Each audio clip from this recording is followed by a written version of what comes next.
One of the most important philosophical tools of the last century is John Rawls' veil of ignorance, which asks how a person would want to organize society if the person were placed in what Rawls called the original position.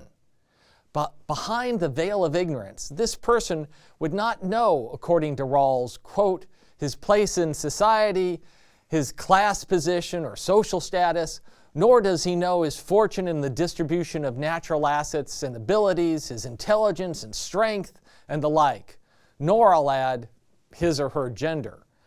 Rawls argued that behind the veil of ignorance, people would agree to a much more egalitarian distribution of wealth. In particular, Rawls claimed that those in the original position would all prefer a maximin strategy, which would maximize the prospects of the least well-off person in society. His difference principle permits inequalities in the distribution of goods only if those inequalities benefit the worst-off members of society.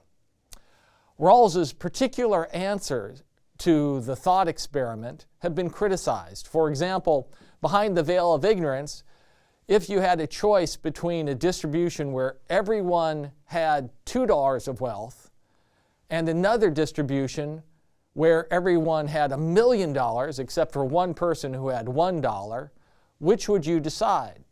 Which would you prefer?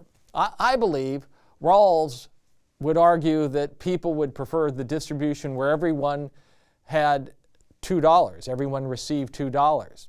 Harold Dempsett used an example like this to counter, though, that people behind the veil of ignorance might not be so risk-averse. In a world with 6 billion people, I might, from the original position, behind the veil of ignorance, take the chance of receiving only $1. But the idea that decision makers behind the veil of ignorance would make better and less biased choices has several real-world applications.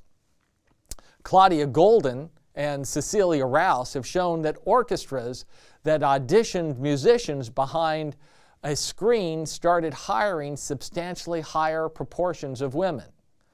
A literal screen of ignorance reduced bias.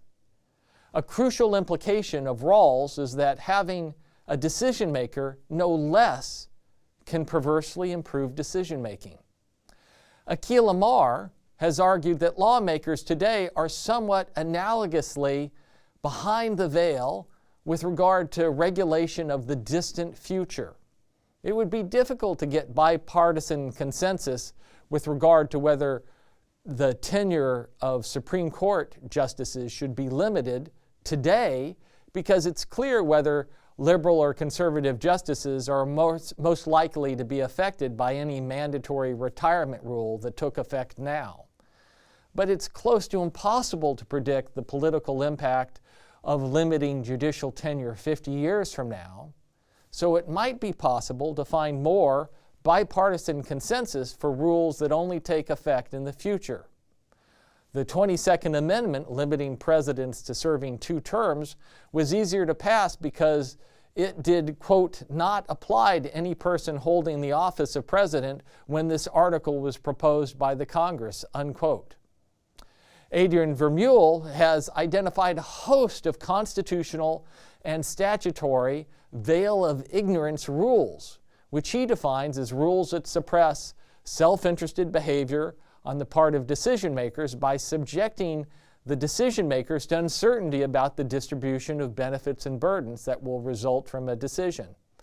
The take-home here is that Rawls's veil is not just a powerful thought experiment, it can lead to new ways to get better legal rules enacted. Now, as homework, can you identify provisions of the Constitution or statutes that might qualify as veil of ignorance rules?